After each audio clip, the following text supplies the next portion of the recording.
This year, the primary elections were a little bit different from previous ones as concerns of COVID-19 kept some voters home. In 2016, DuPage County had about a 50% voter turnout for the primary elections. This year, voter turnout was less than 25%. In Will County, coronavirus concerns had a similar effect. Total turnout 24% yesterday, which, in the 2016 presidential primary, I think we had about a 45% turnout. So, huge difference yesterday. Staley Ferry said over 12,000 mail-in ballots were requested and more than half of them have been accounted for. Both counties took precautionary measures like providing hand sanitizer and cleaning voting booths, but some community members took an extra step by bringing their own pens and wearing masks. Though concerns did weigh heavy on some community members' minds, they still wanted to do their civic duty.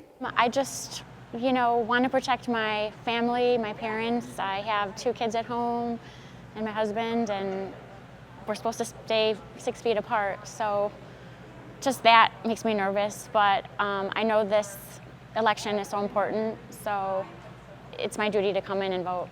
Voters had the opportunity to weigh on if adult-use cannabis should be sold in Naperville.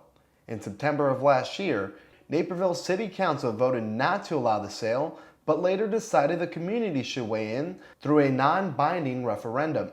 The majority of voters voted in favor of allowing the sale of marijuana, with 53% of them voting yes. City staff will look into ordinance changes and taxation of cannabis in Naperville in the next coming weeks.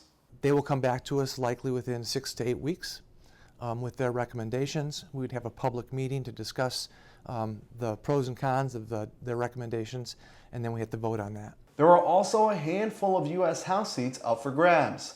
In the 6th District, Jeannie Ives won the Republican nomination and will face off against Democratic incumbent Sean Casten, who ran unopposed in November. Incumbent Bill Foster won a Democratic nomination for the 11th District seat in the U.S. House, with nearly 60% of the votes. He'll be up against the Republican nominee Rick Labe, who beat out Krishna Bansal by less than 2,000 votes.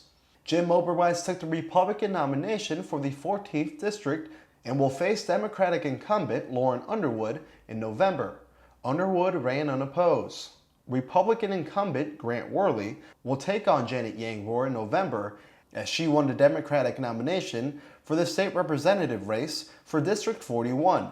Now for some county races.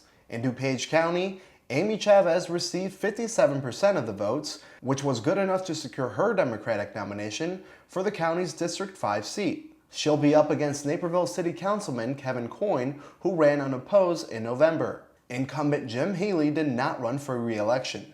Incumbent Mary Lou Worley will be the Republican candidate for the DuPage County Forest Preserve Board District 5 this fall. She will face Democrat Barbara O'Mara, who ran unopposed. Republican Babbitt Holder Youngberg won a close race against Ron Almiron for the DuPage County Recorder candidacy. With just over 52% of the vote, she'll face off against Kathleen Carrier, who ran unopposed in November. Over at Will County, Jennifer Bertino-Tarrant will be the Democrat facing off against Republican Nick Ficcaro in the race for the Will County Chief Executive Officer this November. Incumbent Larry Walsh decided not to seek re-election after a 4-term run. It should be noted that all results remain unofficial until they're canvassed. Finding election judges were harder this time around, as many of them dropped out due to coronavirus concerns. In Will County, around 30 community members were brought in to help out with the primary. A lot of these replacement judges that came in yesterday, we were going to get them in and have them formally trained, so they'll be ready to go in November. It will honestly just be, a recruitment effort for election judges. Staley Ferry said Will County is prepared for the November elections like they would for any other presidential election, but will adjust if necessary. For Naperville News 17, I'm Christian Canizal.